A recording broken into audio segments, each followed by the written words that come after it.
Good afternoon, everyone. I welcome you all for the second session of today's AICT sponsored 2-week ATAL FDP program on recent trends in signal and image processing with hands-on training using MATLAB. It gives me an immense pleasure to introduce the speaker of the today's session, Dr. SPV Subbarao, Professor and Head, Srinidhi Institute of Engineering and Technology. He has completed his PhD from JNTU, Hyderabad. He has organized various conferences, seminars, hackathons in various capabilities as an administrator level, as a resource person, as a chairperson. He has conducted FDPs on various recent trending technologies such as deep learning, machine learning, 5G communication technologies, image and video processing, etc. He has completed many research projects from various funding agencies such as DRDO, AICT, Nanotronics, and NextGen IT. He has published more than 23 publications in various national and international journals and conferences. He has published more than 9 books and book chapters with various titles covering the domain areas of VLSI, networking, and communication areas. He has published more than 5 patents as a principal investigator, co-principal investigator level. His research area of interest is mainly related to wireless communication networks. He has been sharing his immense knowledge as a resource person for various FDPs and session chair for various conferences, symposiums, and many other things. He is a member of IEEE and IEEE Communication Society. He has been an editorial board member in various international journals. He has received various NPTEL certifications and he has got many awards and recognitions such as Allied Certificate, Gold, Silver certificates during his courses.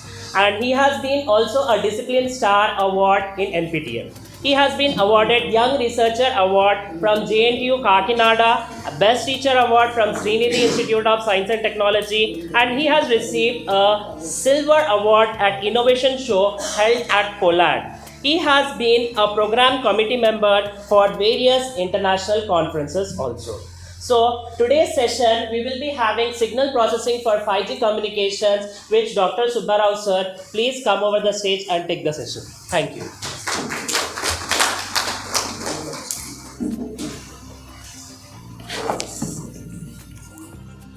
Thank you, sir, for introducing me. Yes, good afternoon, all the faculty members. And today's topic, I want to cover signal processing for 5G.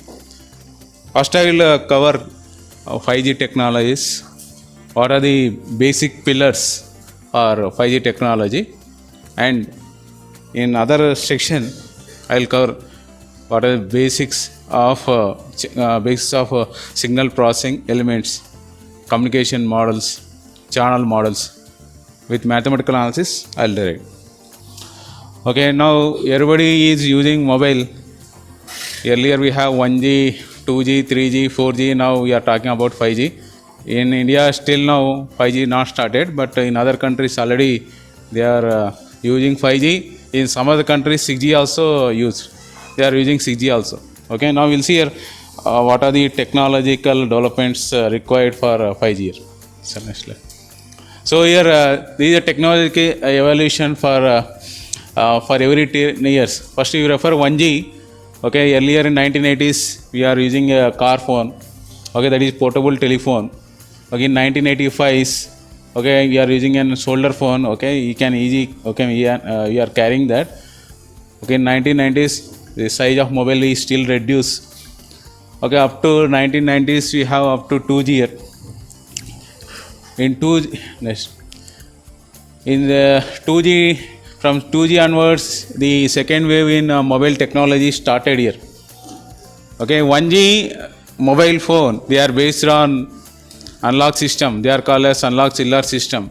They are not used for data transmission, and they are not digitized.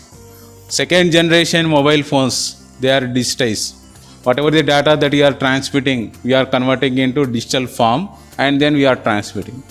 Example of 2G is based on GSM and CDMA. Everybody are using a GSM mobile phone, CDMA mobile phone. They are basically examples of 2G mobile phones.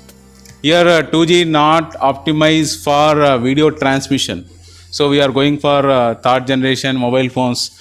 Okay, in 3G, okay, that is around 2010 like that we are using 3G started, and there is we are transmitting video in 3G. Later we have 4G. Now 2020 almost in other countries they have started 5G, and now we are planning again 6G also started. That's what you are calling as third wave in mobile communications. Okay, here see here every year for every 20 years what is the thing is new value for markets in communication mobile technology is coming here, and we'll see what are the features of 5G here. Okay, yes, first is example of mobile 1G here, AMPS analog mobile phone service. Next is NMT Nordic mobile telephone system. Okay, TACS. They are the examples of mobile first generation mobile phones. Okay, they are basically analog. The second generation mobile phones, they are nothing but GSM, GPRS, CDMA. Okay, they are example of 2G. Okay, they are we are transmitting digital data in 2G. Example of 3G, CDMA 2000, WCDMA, TD, SCDMA. They are the examples of 3G. That is in we got in around 2000 year. 4G, LTE, LTE advanced. Okay, they are useful for more video transmission, have more data capacity here. Okay, next, if you refer the data rate, here in mobile 1G we are not able to transmit digital data here. In second generation mobile phones we have data rate of 0.5 Mbps. We can transmit data up to 0.5 Mbps. Okay, industrial application, medical application, all applications. Okay, we will have this 5G. Now this in IoT, Internet of Things, and 5G, that is the next wave of connectedness. This will rule the entire world now. IoT plus 5G. Now if you refer 5G technology here, yes, here we have data rate 1000 times the data rate, and we can connect 100 times the devices. The latency is removed by 5 times. The end user data rates is improved by 100 times. The battery life, that is we are using a low power, that is we are improved by 10 times. These the 5G technologies. Here in all areas we are using, you can use 5G technology. Precision agriculture, next is real-time shipping, smart logistics, autonomous driving, commerce, drone delivery, works, okay, flexible manufacturing. All these areas we can use 5G technologies. Okay, these in precision agriculture, and you can have massive network here, massive sensor network. Using sensor network can control pesticides also here. We can have agriculture also. Recently in India also they are starting this precision agriculture using 4G. Government also, Telangana also encouraging to have this smart agriculture. We are doing one particular project in this year, smart agriculture. We are having different sensors connected in the field, and every day we are getting the data related to the plants and soil moisture and nutrition level. Based on that, the farmer will give instructions, you can control. This is one other example. Next is wireless IoT. Okay, we can connect so many devices here. Okay, IoT connected as transport hubs.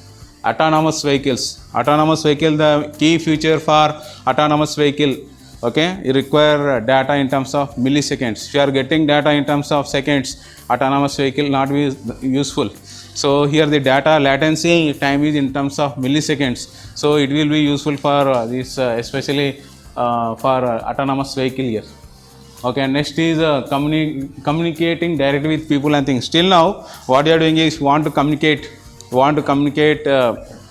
from one mobile to another mobile. Okay, what is the process is your mobile is connecting to base station, from base station to base station controller, then MTSO, from MTSO again connected to your destination base station controller, and then base station, then you are connecting to the mobile device. So these are the process involved. Even you are sitting in the same bench, you want to communicate, the signal will follow all this base station controller, MTSO, MTS2 base station controller, and base station. So here directly in 5G technology there is direct communication between users without interval without using base station. Okay, that is another thing. Direct communicating directly with people and things. That is one advantage of 5G communication.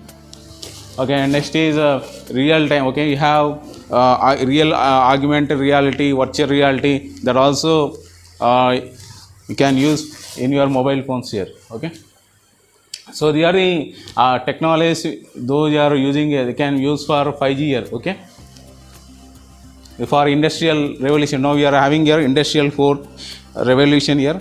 In future also it will play. Now 5G also play a major role. Now by in goods and services by 2035 it will have here $12.3 trillion. That is the 5G technology that is ruling the market in future here. The very important slide here is so here in 5G we are using a 5G NR. What is NR is new radio. 5G here 5G NR is 5G new radio. We are using here millimeter wave band. We are using a millimeter wave band. The data rate is okay n into 10 times gigabit. The data rate is 10 times gigabit range, but it is used for smaller areas. We are using a millimeter wave that can be used for smaller areas. Coverage will be smaller. Okay, we are going for sub gigaband of 6 gigahertz, and we are using a LTE coverage.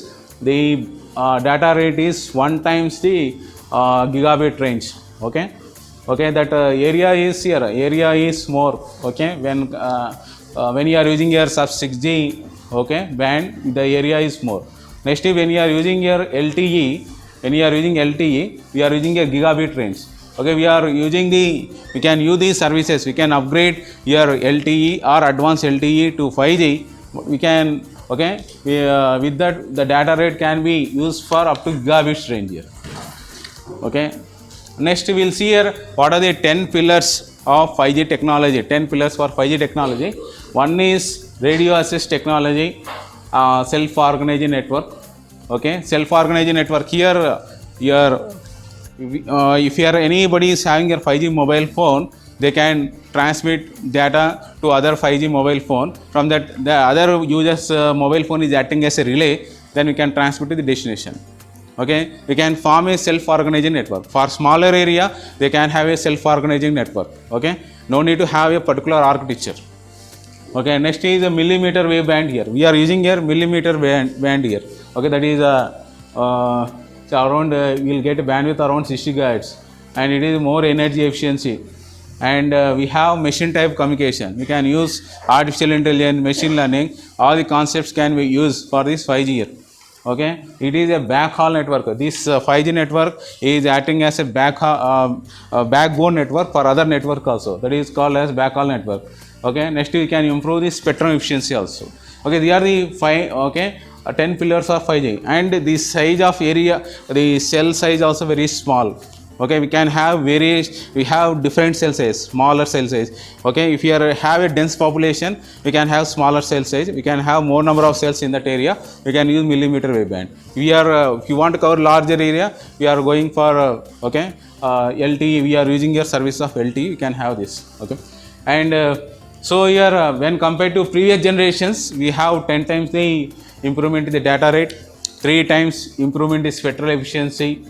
Okay, and 10 times improving the latency, 100 times improving the network energy efficiency. They are the technological advancements. Okay, here their main 3 features they have defined for 5G here. One is ultra reliable and low latency communication. Ultra reliable and low latency communication, one feature. Another is massive machine type communication. And the third is enhanced mobile broadband. They are the key features that are low latency communication, ultra reliable, low latency communication. If the bandwidth is if the delay is less than milliseconds, the delay is order of milliseconds, then it is called as ultra reliable, low latency here. Here in 5G, what is the delay? You are transmitting any data, the delay between source and destination will be in terms of milliseconds. Okay, that is the delay what we are having. Okay, so that is called as ultra low latency. Okay, next is you have ultra chair. Ultra low latency is measured in terms of 100 nanoseconds. Okay, under 1 milliseconds, that is qualified as ultra okay, ultra low. So here in 5G technologies, the delay is less than in terms of 100 millisecond, 1 millisecond. Next is machine to machine communication. Here machine to machine communication, here but no human beings are involved. By using artificial intelligence or deep learning or machine learning technique, we can perform actions without manual assistance of human beings. Okay, that is the advantage, machine to machine communication. Next is here we are using here artificial and machine learning algorithms for for having this machine to machine communication here. Okay, next is enhanced mobile broadband. It is also called as EMBB. Okay, here we can use for augmented reality and virtual reality applications. We can use this. Okay, we can have more. We require here more bandwidth. This 5G will support this more bandwidth. So we are using this. Okay, these are the 3 key features of 5G. If you are having here 3 features, compile these features. You can have 5G technology here. Okay. Okay, next is what are the innovative wireless technologies? We have innovative wireless technologies. We have is one is massive MIMO. Okay, massive MIMO. What is massive? Okay, here having here nearly 200 to 300 antennas are connected to your transmitter and okay, and at the receiving also we have nearly more than 200 to 300. In your mobile also here, okay, we have an antenna array. For 5G, whatever the mobile phone you are having here, in a mobile phone you are having your antenna here, okay, okay, we have single antenna, there is patch antenna, but in your mobile phone also will have small chip, consists of here 100 to 200 antennas here, okay, that is a massive MO here, and it also, okay, it results in huge spatial multiplexing gains, and it also requires more power and great signal processing algorithms are required here. So this is a massive MIMO technology. Since we are connecting so many millions of users, so what we require is we require here massive multiple input and multiple output. So we require this technology. Next is millimeter wave technology, millimeter wave technology. So here till now we are not using gigahertz spectrum band here. So we are using here gigahertz spectrum band for especially 5G here, that is millimeter wave band here. Here the millimeter wavelength is 30 gigahertz to 300 gigahertz. Okay, here the main advantage is we can provide higher throughput and it can be used in smaller geographical area. For longer, if you want to communicate for longer distance, this will not be suitable here. Okay, so here we are using this millimeter wave technology. Okay, next is full duplex radio technology. Full duplex. What is duplex here? Duplex. Here communications in both directions. What is full duplex? Full duplex. So we'll have small interaction. Otherwise, what is happening is single direction. We'll have both duplex directions here. Okay. So okay. Here okay, both directions. Okay, both directions. We are having here full duplex. Okay. Till now, what you have is your mobile phone for uplink and downlink. We are using here 2 frequency bands. Okay, when you are transmitting data to base station, you are using one band. For when you are downloading data from base station, you are using another frequency band. 2 frequency bands you are using here. But in 5G, same frequency band is used for transmitting data to base station, for getting data from base station to mobile. Same frequency band is used. Okay, same frequency band we can use for transmitting as well as reception in both directions at the same time. So that is called as full duplexing. By using this, what we can do is we can save the bandwidth, we can save the spectrum. The spectrum can be saved. This technology is used in 5G here. Earlier till now, what are the mobiles having up to 4G? We are not having this. Next is filter bank multi-carrier. Filter bank multi-carrier. In 4G, what is the technology we are using here? 4G is what is LTE using? What is LTE? Long term use. Okay. What is the technology we are using here? 4G. It is based on orthogonal frequency division multiple access. Okay. We are using here OFDM. Okay. But what is the problem is in OFDM? You have subcarriers. We have nulls. Apart from main nulls, we have here. We are having a side lobes. Apart from main lobe, we have side lobes. These side lobes are causing interference. In order to reduce the interference, what we are doing is we are going for filter bank, filter bank multi-carrier. Okay, multi-carrier, what is multi-carrier? You are using a different carrier frequencies for transmission. Okay, example of multi-carrier system is OFDM system. But here in OFDM, what you are having is the side lobes, what you are having is they are causing interference. To reduce this interference, what you are using is you are using more filter banks. You can use multiple user can use, okay, share data on uplink or downlink by at the same time by using code or frequency, but with different providers. Again, code division multiplexing, what you are doing here, code division multiplexes, user can share, user can transmit their data using with different codes. In frequency division multiplexes, user can transmit using different frequency channels here. Okay, here they can use same frequency, at same time, but with different power levels. There is a concept of NOMA here. Okay, next is cognitive radio.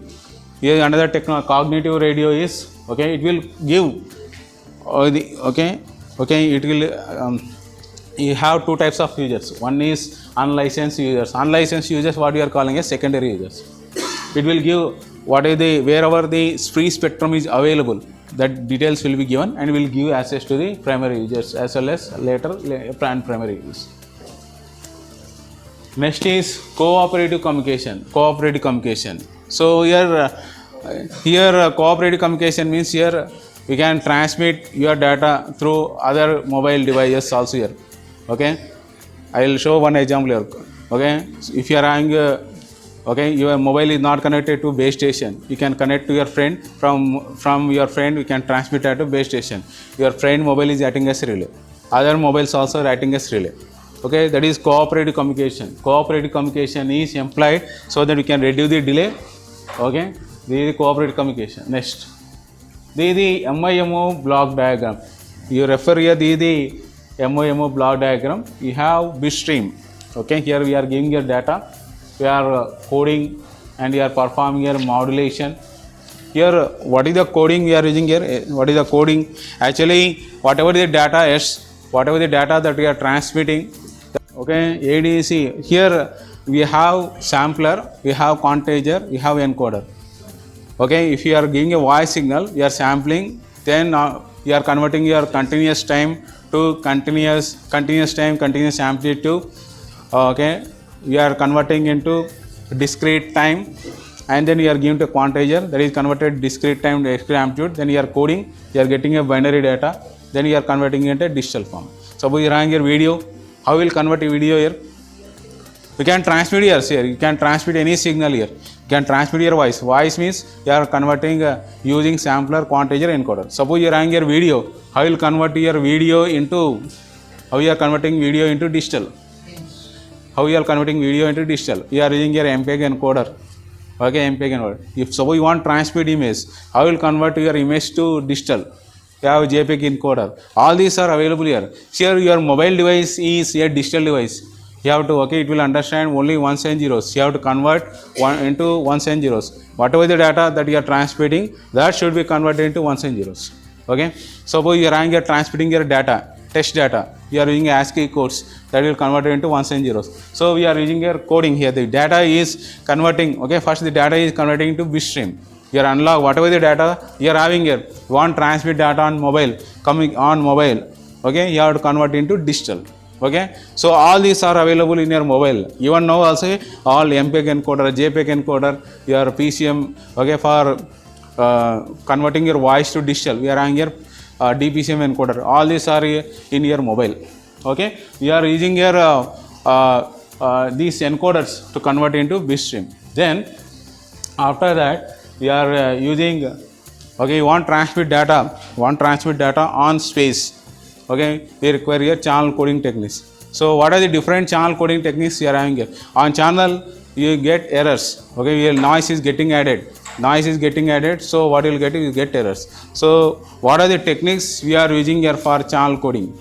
What are techniques you are using here for channel coding? What are the different types of channel coding techniques you are having here? What are different types of channel coding techniques? Okay, FDMA, CDMA. They are not comes under They are multiple access techniques. Multiple access techniques. What are the different types of channel coding techniques? They are not return to zero is, that is here. Suppose you are converting it here analog to digital. You can't directly transmit digital. You can't directly transmit ones and zeros. You can't transmit it. That should be converted in terms of pulses. For converting into pulses, we are using here NRZ, RZ, and non-return to zero, return to zero. Bit 1 is represented as plus 5 volts, bit 0 is represented minus 1. That is not that what you are calling as line coding techniques. Line coding techniques. Next is channel coding techniques are here. Whenever data is transmitted on the channel, you may get errors. That errors to be detected and corrected. So for that, we are using here convolutional codes. We are using convolutional codes. We are using here linear block codes. We are using here turbo codes, cyclic codes. These comes under channel coding techniques.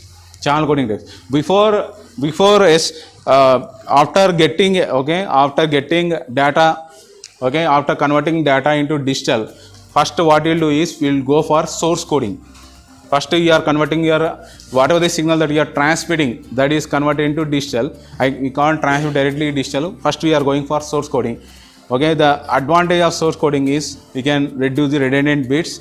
Okay, we can, so that if you are having Trojan bits, the Trojan bits can be transmitted without losing information. So first we are performing a source coding technique. Examples of source coding. What are the examples of source coding here? Shannon Feno coding and Huffman coding. They are the source coding techniques. After that, after performing source coding, then we are going for channel coding. In channel coding, what we are doing? We are adding some parity bits. We are adding some redundant bits. Based on the redundant bits, parity bits are called as redundant bits. Based on that, we are detecting the errors and we can correct the errors. Okay, so we are performing a coding here. Okay, and still now the data is digital form. Still the data is digital form. We can't transmit directly digital data on radio space. We can't transmit ones and zeros on radio space. Why? Because the probability of error will be more. So what we are doing is, again we are going for modulation. Now what is the modulation we are performing here? If the data is digital, now I want to transmit data on radio space. What is the modulation I have to perform? You have to perform a digital modulation. Here the data message signal, your message signal is digital. Now you are taking a carrier. The carrier is analog. So again, you can perform ASK or PSK or DPSK, QPSK. You have to perform here these modulation techniques. Here mostly in advanced communications, we are using a linear density parity check coding. Okay, in 4G, 3G, we have convolutional coding here, channel code. Okay, then after that we are getting the data in analog. Now once we are getting analog, the same data is given to different antennas. Okay, you have transmitter is connected to different antennas. Okay, each antenna is controlled by its weight here. We can vary the weight of the antenna here, then it is transmitted to destination. At destination we are receiving the data and we are decoding the data here. This is the MIMO block diagram here. We have so many techniques here in MIMO, how you are transmitting, how you are receiving, later we'll see. Okay, next is, this is one technology. Next is millimeter wave.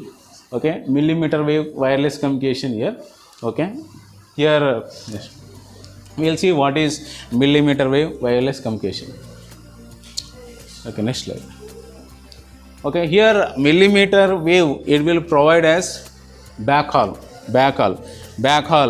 Okay, another, it also backhaul means here it is a backbone network. It is a backbone network for other networks, for other subnetworks. Okay, and it also have an intermediate link. If any link is broken between one network another network, it will have a backup.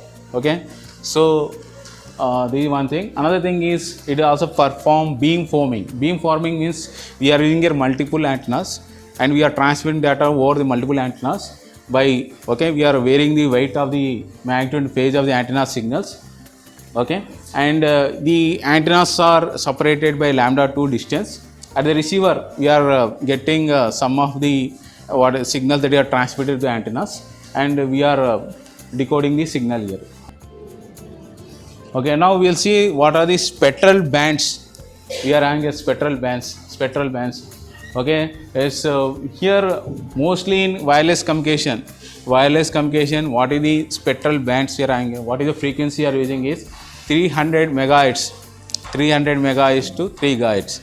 These what you are calling as sweet spot or beachfront spectrum.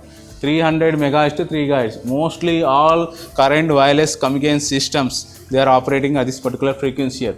Okay, here this spectrum is useful for transmission of signal for longer distance communication here.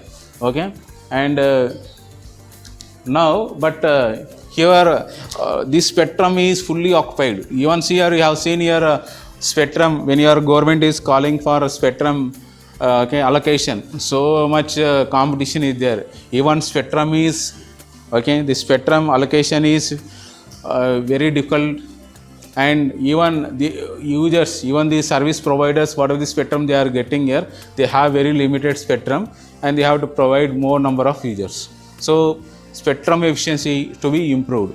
So for that, what they are doing is they are using so many techniques here for improving the spectrum efficiency.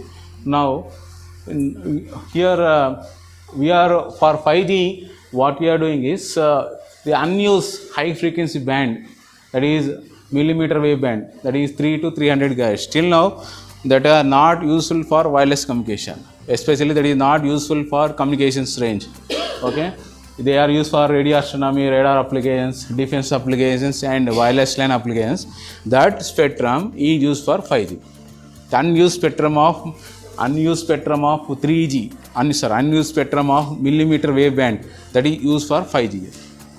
Okay, next slide. So here is, so here what is the spectrum you are having here? From 3 gigahertz to 300 gigahertz you are having here. 3 gigahertz to 300 gigahertz. So here first 3 gigahertz to 54 gigahertz you are having here. 54 gigahertz. The 54 gigahertz here, this is okay. This is difficult. Okay.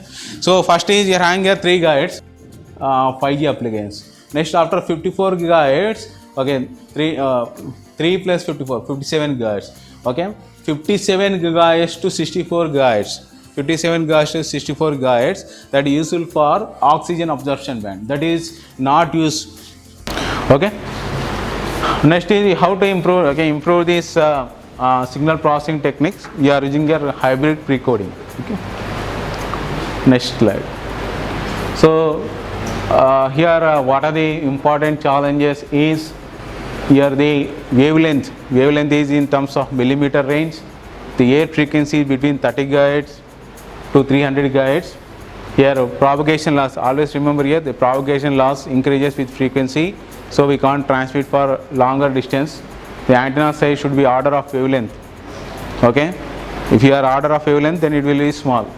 Antenna directivity and gain will be increases with frequency. Okay, another thing is when you are using your active devices, this you are getting your more distortion. Okay, these are the challenges you are having here. Now we will go for MASI MIMO technology. So here MASI MIMO technology, what you are doing is you are approximately using here 100 to 200 antennas for transmitting your data here. Okay, yes. Here when you are using your 100 to 200 antennas for transmitting, you have more spatial multiplexing. You require here more spatial multiplication. The capacity of the cellular system will increase, but at the same time the interference also increases. You are using your nearly 100 200 frequency 200 antennas. Nearly at the same time all these antennas are placed with smaller range, with a smaller distance range, so the interference will get increased. And okay, so there is great simplicity in signal. These require here. Okay, another thing is reduce radiated power and greater simplicity in signal processing. Okay, so another problem is channel estimation. Channel estimation is another major problem in MASI MIMO technology due to large number of antennas. Here we have TDD and FDD. TDD is preferred when compared to FDD. What is TDD here? TDD, time division duplex. What is FDD here? Frequency. What is the difference between these two here? Yes, next slide. So we will go for, now we will see what is a full duplex radio. What is TDD here? Time division duplex, frequency duplex. In frequency division duplex, we will have one uplink band, another is you have downlink band. Uplink band is frequency uplink band frequency and downlink band frequency is different. Uplink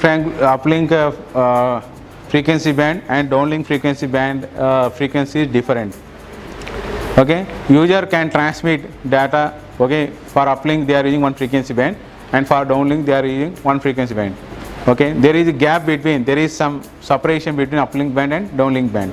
That is called as frequency division duplex.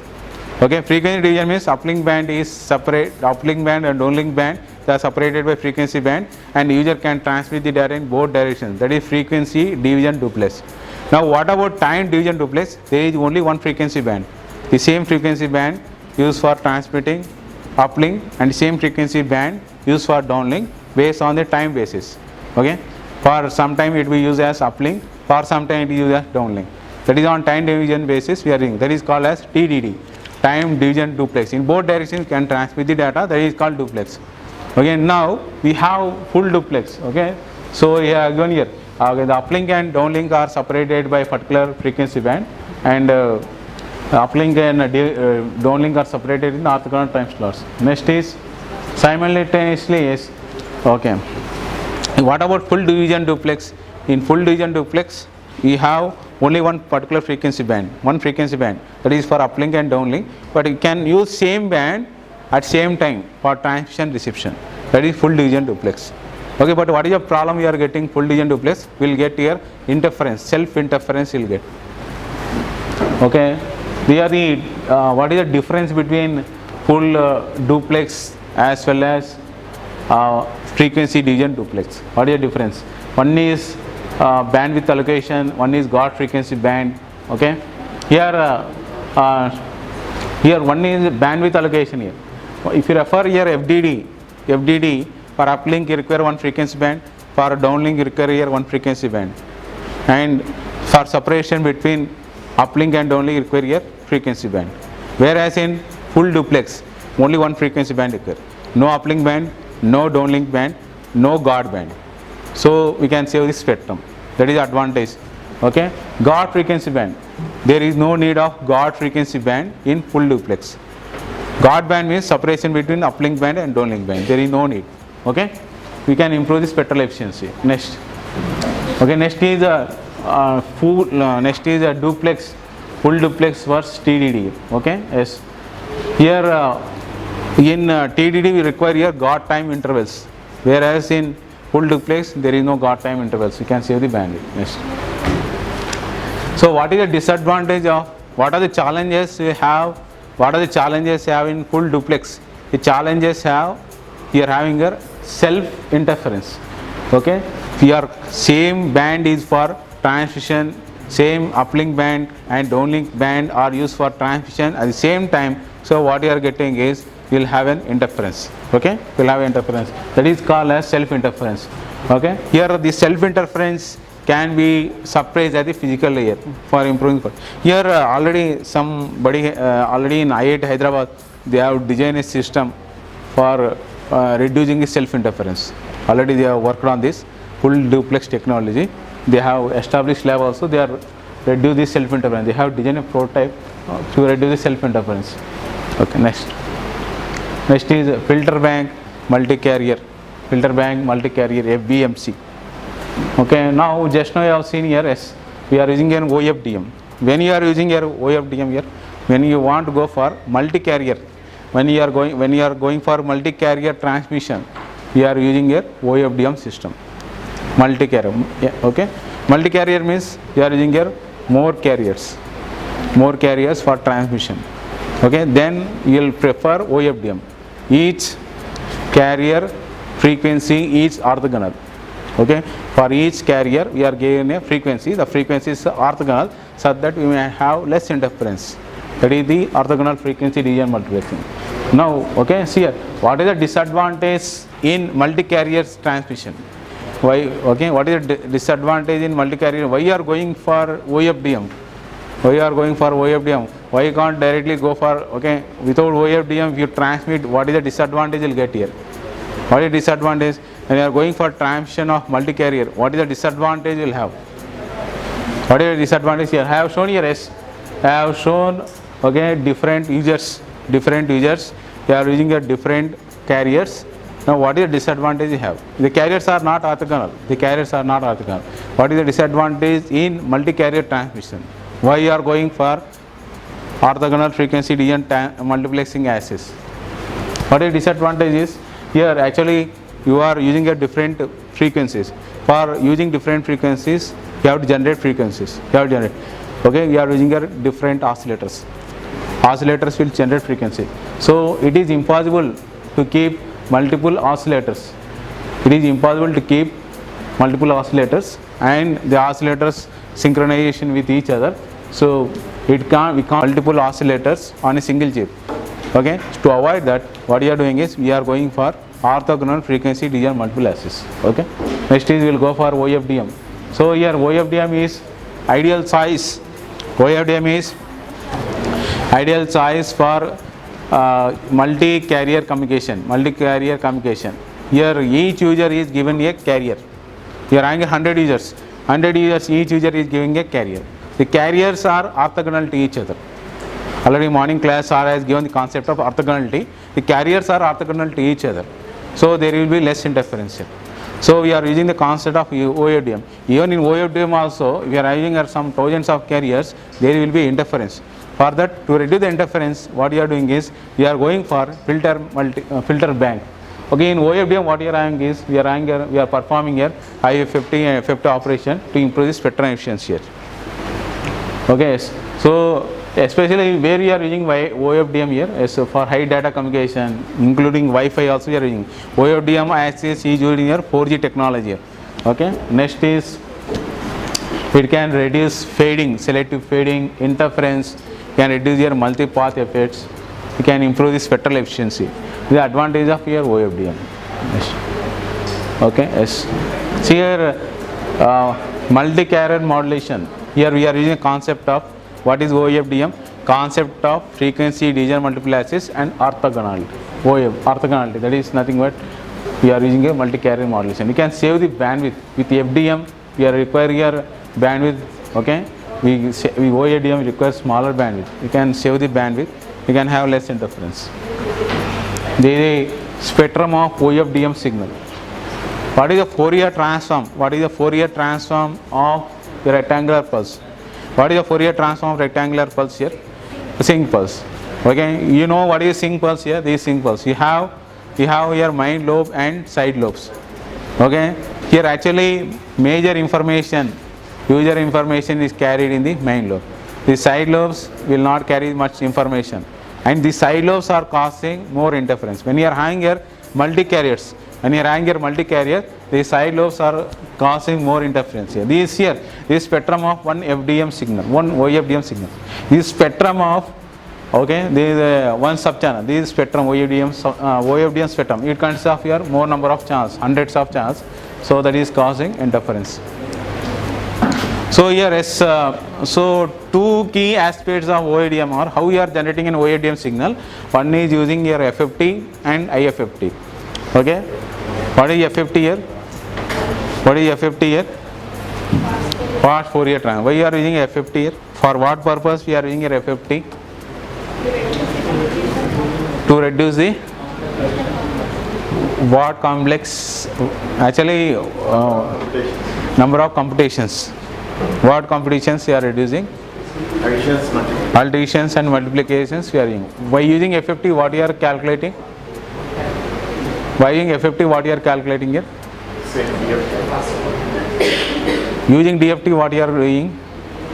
Using DFT, discrete Fourier transform, you are calculating here. What you are calculating here? Using DFT? Fourier transform of a signal. Okay, discrete signal. But using FFT also used for calculating of DFT only. FFT also used for calculation of DFT, discrete Fourier transform. Why it is called fast? FFT is fast Fourier transform. Why it is fast Fourier transform is, here we are reducing the number of additions and multiplications. Okay, so by reducing number of multiplications, additions, we are able to calculate faster. So that is called as fast Fourier transform. Why you are using FFT and AFFT here? Why? Because the frequencies, you want to make frequencies are orthogonal. The subcarrier frequencies are orthogonal. So by using FFT, we are composing a signal into different frequency components, and the frequency components are orthogonal. The frequency components are orthogonal. Each frequency component is assigned to a user. For that reason, we are using a concept of FFT and AFFT. Okay, other thing is this, why you are using FFT? That is maintaining orthogonality between subcarriers. The second is, we are using a cyclic prefix code. Why you are using cyclic prefix code here? To reduce the interference. To reduce the interference, we are using here inter-symbol interference, we are using a cyclic prefix code. Next. Just I will complete this OFDM, then can have break. Okay. So orthogonality is, two conditions must be considered for orthogonality between subcarriers. One is each subcarrier has exactly an integral multiple of cycles of FFT. Okay. Next. This is the block diagram of OFDM system. One is modulator. We are giving here data. The data is given to a modulator. Then we are giving to serial to parallel converter. Here, what is the data you are giving here? The data in terms of bits per second. So we are giving here digital data. Digital data is given to a modulator. We are getting here output of modulator X, analog signal. Analog signal we are getting here, that is digital modulated signal. The digital modulated signal is given to an serial to parallel converter. We are getting here X of 0, X of 1, X of n minus 1. Then we are giving here S, we are giving to IFFT. What is IFFT here? Inverse fast Fourier transform. So we are converting your digital signal again to discrete signal, X of 0, X of 1, X of n minus 1. What is X of 0? Small x of 0 here. S of 0 nothing but discrete time signal with time value 0. X of 1 is discrete time signal with X of 1. Then we are giving a parallel to serial converter. We are converting into serial data. We are adding cyclic prefix. If you are adding cyclic prefix, what you are doing is we are reducing the interference. And then we are going to a DAC, digital to analog converter, and we are performing a modulation, and we are doing a reverse path here. This is a block diagram of OFDM system. Next. Okay, sir. I will stop. After that, I will stop. Right. Okay, so this is the spectrum of OFDM signal. We have data carriers, okay, data subcarriers, and along with data subcarriers, we are having your pilot subcarriers, and we have guard subcarriers. Guard subcarriers are used for having a frequency band separation, and data subcarriers, they are carrying the data here, and pilot subcarriers for synchronization purpose. So this is the OFDM in cellular system. How we are using OFDM cellular system? That is 4G is example here. Okay, all users data that you are giving to multiplexing, demultiplexing, you are performing adaptive modulation. Will get to a subcarrier. Here our modulation. What is the modulation? We are performing here digital modulation technique. Then we have different subcarriers. We are given to IFFT, inverse fast Fourier transform, and PYS. What is PYS here? Parallel to serial converter. Then we are adding here cyclic prefix code. Okay, then we are transmitting data on the channel. At the channel on the receiving end, we are removing cyclic prefix. Why you are using your cyclic prefix is to reduce the inter-symbol interference, and then serial to parallel, and then demodulation. Okay, all these are here. All these operations where you are performing is at BSC, base station controller. In 4G, all this OFDM operation performed at base station controller. Okay. Next. Here, what are the disadvantages of OFDM? One is complex. It is a complex, and second is synchronization of multiple signals. These are the two challenges we have. Next is interference also there. When you are using your so many users with subcarriers, there will be interference. So there is another disadvantage. Next, spectral leakage. Okay, spectral leakage also there. Spectral leakage means the subcarriers are, the side lobes are very closer to each other. We have, if you refer here OFDM spectrum, we have here main lobe and sub lobes, side lobes. The side lobes are very closer to each other and causing interference. To avoid this interference from the side lobes, we are going for filter multi-bank carrier. Okay, filter multi-bank carrier. Okay, that is the reason why you are using here FBMC, filter bank multi-carrier. Okay, next. Here, what is the advantage of filter bank multi-carrier? We can have sharp filters, high quality sharp filters. We can reduce the interference. And next is, we can have synchronization also. Synchronization. This is about your filter multi-bank carrier. Okay, these are the concepts we are using in your 5G here. One of the technology we are using here 5G. Next is we are going for NOMA. Till now we have studied orthogonality. Now we are using non-orthogonal signal also here. Non-orthogonal signal. Okay, that is called as NOMA. Non-orthogonal multiple axis. NOMA. Okay, here how multiple users are transmitting data. Multiple users can use uplink and downlink, but they can use same frequency, they can transmit at the same time, they can use same code. Till now, if you are using here different frequency bands, we are calling as FDMA. If you are using here different time slots, we are calling as time division multiple axis. If you are using here different codes, users are using different code, what you are calling as code division multiple axis. Now they can use same frequency at same time and they can use same code, but they can transmit with different power levels. This is a concept of non-orthogonal multiple axis. Different power levels they are there. Okay. Okay. This is a okay. Next here. Next we will see. Next slide. Here multiplexing is done by using different power levels. This is the main principle of here NOMA. Here it will provide here high spectral efficiency. Okay, there exist two main NOMA techniques. One is power domain technique and code domain technique.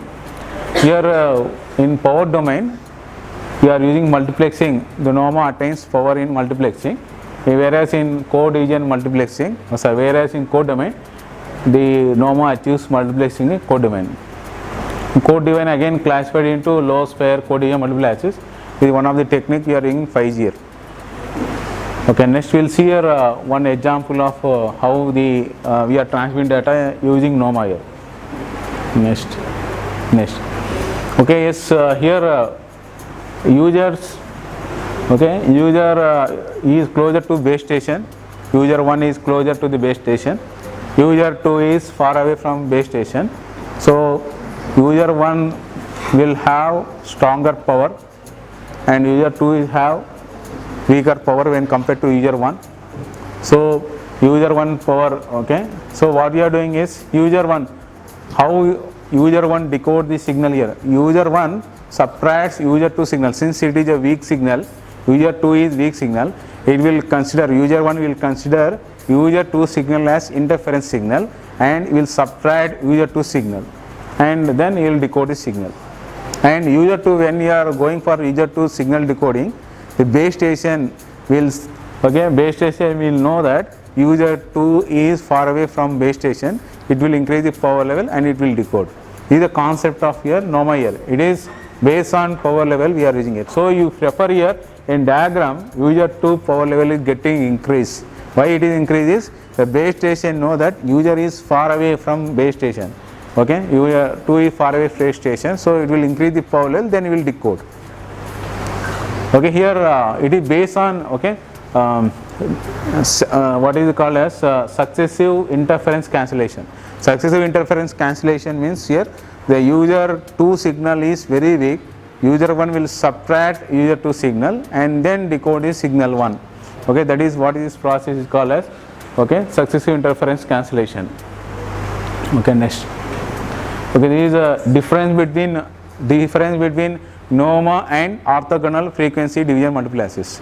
In OFDM, what we are having is power level is same. Orthogonal frequency division multiple axis, power level is same. Okay, here you have shown one graph. Here having a frequency You are having your here, you are using a different frequency. User 1 different frequency, user 2 different frequency. X-axis is frequency. User 1 frequency band, user 2 1 frequency band. But the power level is same. Power is same. Whereas in NOMA, okay, what you are using is, okay, the power levels are different. The power levels are different. You can use same frequency also here. So here, okay, when you are going for user 1, what you will get is this operation will perform at base transfer station or a base station controller. Okay, user 1 equipment is having your same power level. Okay, user 1 is receiving the signal of, okay, if you refer your user 1 equipment, it is receiving signal of 1 as well as 2. Okay, so the signal is with both the signals are at higher level. When you refer your user 2 equipment in OFDMA, both the signals is received by the mobile 2, but the power levels are at lower levels.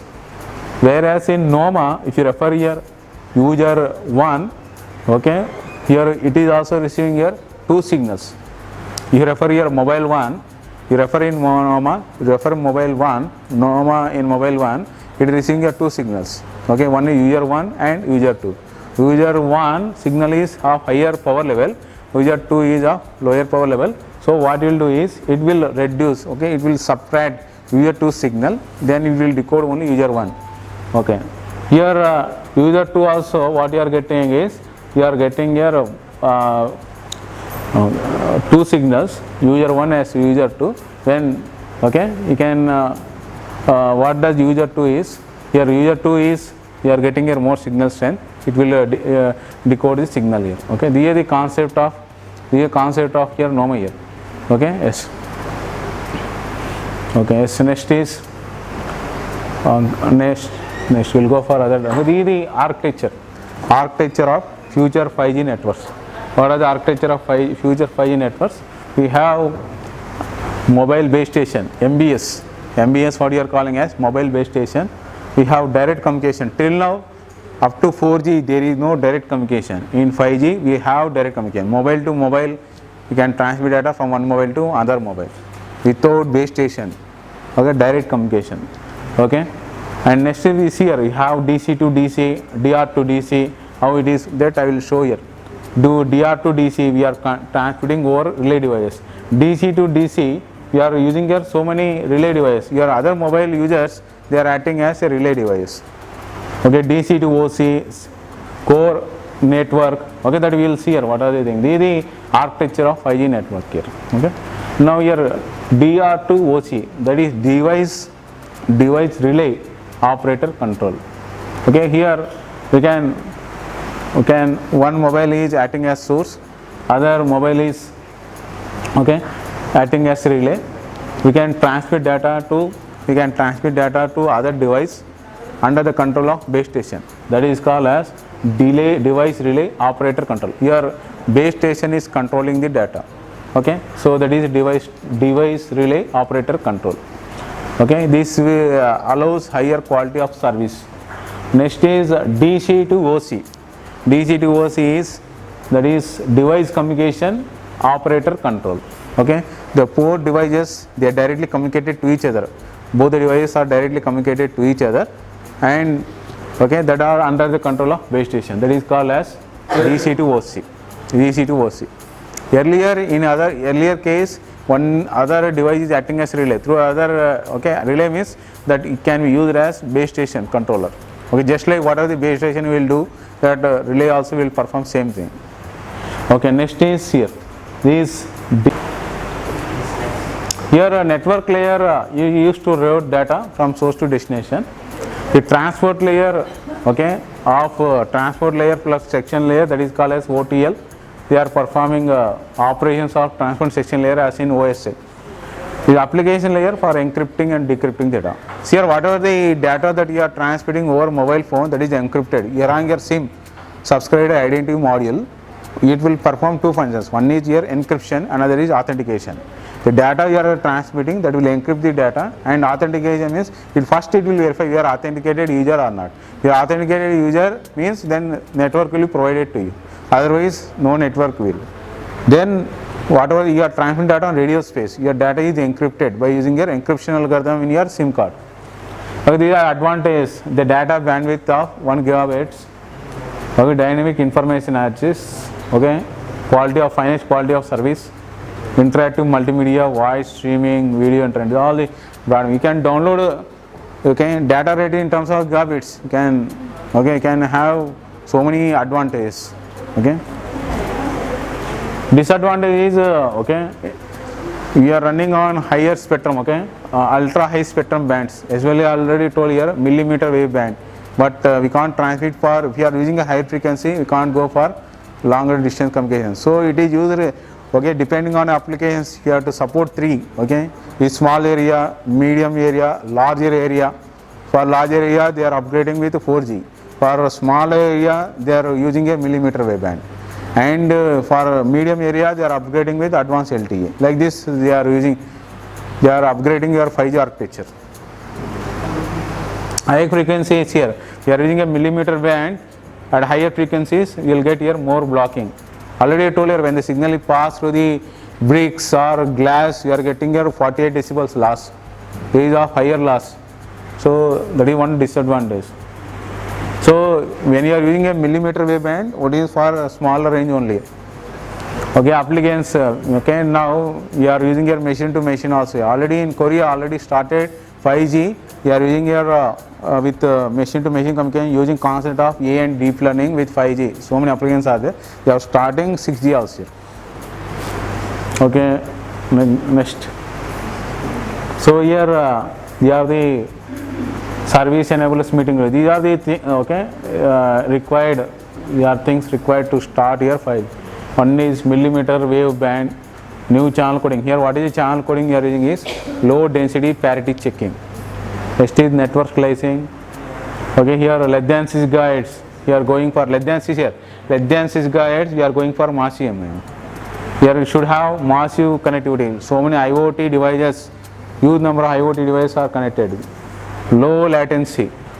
The delay should be in order of nanoseconds. Delay should be in order of nanoseconds. They are the just we have covered yes. Now what are the requirements for 5G? What are the requirements for 5G here? Sir, for 6G. Till now we have covered 5G here. Why you are going for 6G? Whatever not covered in 5G, that will cover in 6G. The space is not covered here. Yes. GPS, 5G is covering here GPS coverage everywhere, but it is not covering in sky around 1000 meters. Not covering sky. You are not, when you are going flight, not getting internet around the 1000 meters range. Now we are using 6G for that. Next in C, when you are going 200 nanometers range, you are not getting the signal. Space. In space also you are not getting any 5G or any. So there is a extreme coverage that will take care by the 6G. And next is still increasing the data rate greater than 100 gigabits per second. You want to increase, till now using 5G you are getting your data rate up to 10 gigabits per second. You want to increase more than 100 gigabits per second, you are going for 6G. Next is extreme low energy and cost. Extreme low energy. Till now we are using a millimeter wave band only. In 5G you are using millimeter wave band. In 6G may go up to terahertz frequency. Terahertz 10 to the power of 14. So devices. These are the things we are working for 6G here. Devices free from battery charging. No need to have battery charging also here. They are the. Next is, now we have end-to-end very low latency, less than 1 milliseconds. You want to get in terms of nanoseconds. Here. Next is guaranteed quality of service for wide range use. Up to 99%, 99 points reliability. Quality of service very important. You are transmitting high speed. You are transmitting you are transmitting with high speed, and you are getting your you are transmitting more data with high speed. You should see that the data is recorded is correct or not. You should have quality of service. If you are not maintaining quality of service, users will not prefer that service provider. Quality of service is very important. Call blocking, call dropping, quality of service are important. Every time you are making a call, 100 times you are getting a call, network is busy, you will not prefer that. Every time you are making call, always you are getting your call is dropped. You will not prefer that network. Call blocking, call dropping, and quality of service are important for service provider. So still you want to improve service provider in terms of security, privacy, safe, resilient. We are going for okay 6G. Okay, next is extreme massive connectivity. Here we are seeing here 10 million devices able to connect, 10 million devices able to connect within square meters, 1 square kilometers range. Okay, that we are going for 6G. Okay, these are the these are the combinations why you are going for 6G. Okay, now just now you have seen here bandwidth is 1 Gbps.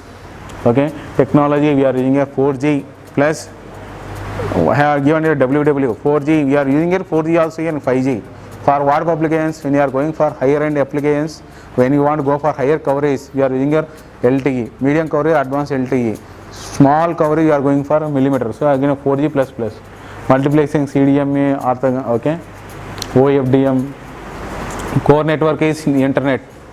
Okay, another thing is clouds also you are asking the network to different cloud servers. They are also in 5G are there.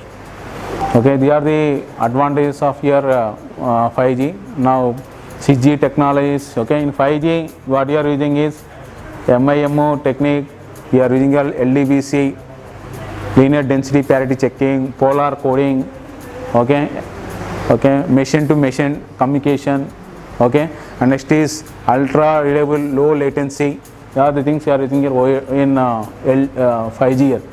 Okay, ELTE plus NR. NR is new radio. 5G NR. What is 5G NR? 5G new radio. Okay, 60 is here. All this you are using here, but you are using a terahertz frequency, and you are enhancing MASI MIMO. We are enhancing LLC. We are using a URLLC, that is ultra reliable low latency, and we are going for massive machine type communication. Okay, we are enhancing all the features of 5G. We will get 6G, and whatever you are not covered in 5G, that will be covered in 6G. Okay, next is we are going for signal processing. We are going for signal processing. The very important here is frequency analysis of signal. Frequency analysis of signal. Okay, here here is the signal is periodic as well as aperiodic. See, just I will cover. Okay, for communications, what are the different transforms we are using, and also just I will give here what is the channel model we are having here. Channel model. Okay, so here, so what are the what you are having here in communications? So, okay, what is you are having here? Periodic signal.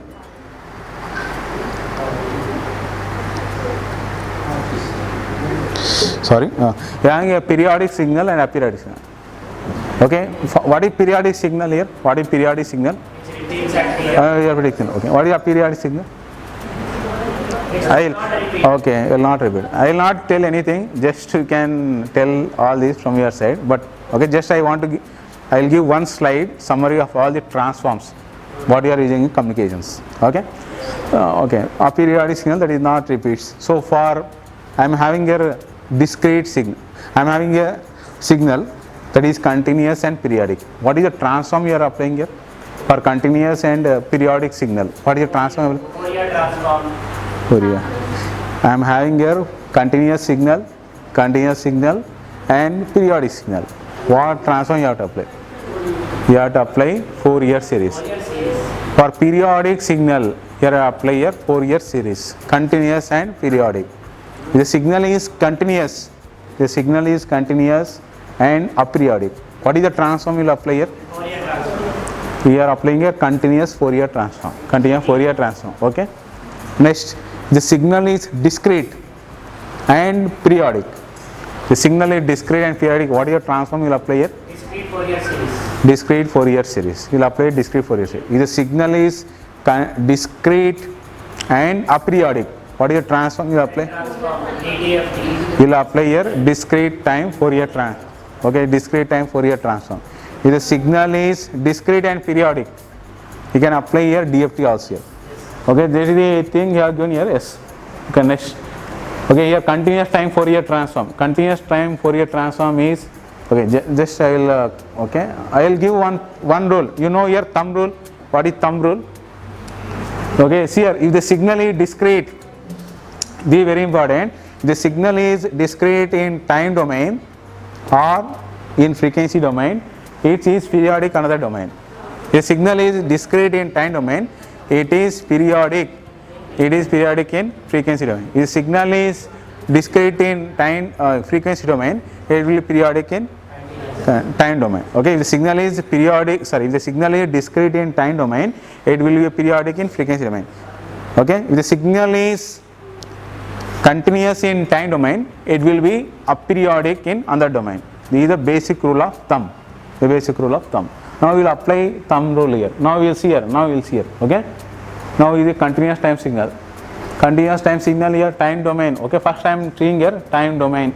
So here continuous time signal, and what I have taken here, periodic signal. What is the transform? What is the transform applying here? What is the transform applying here? Continuous time signal and periodic signal. Fourier series. How we are defining here? Ck. Ck is equal to 1 by Tp integration of. So it is a continuous. I am using a summation. Summation is a integration. Okay. Now if you take transform, okay, if you take continuous in time domain, what about the signal in frequency domain here? The signal is continuous time domain means the signal will be aperiodic in frequency domain. See here, what is the rule of thumb? The rule of thumb is the signal is continuous in time domain, it will be aperiodic. It will be aperiodic in frequency domain. So if you refer here, okay, if you refer here, okay, it is, okay, yes, no, okay, yes. If you refer this signal, the Fourier series signal, so what I am getting is in frequency domain, okay, I am getting a aperiodic signal. I am getting a aperiodic signal. So here the signal is discrete. The discrete in time domain. Fourier series is discrete in time domain. What about the signal in frequency domain here? It is a discrete. Okay, sorry. If the signal is discrete, okay, if the signal is periodic, what will get is discrete. The signal is periodic in time domain means it will get a discrete. So I am getting a discrete. The signal is continuous means I am getting a aperiodic. So I am getting a discrete and aperiodic. Like this you have to analyze here. There is a basic rule of thumb. What is the basic? Once I tell you what is the basic rule of thumb is, the signal is discrete in time domain, it will be periodic in frequency domain. See here I have taken an, okay, I have taken what is the thing is, if you take here, you take another example. Other example is I have taken here discrete, okay, okay, you have taken here discrete time signal. This is a signal, okay, I am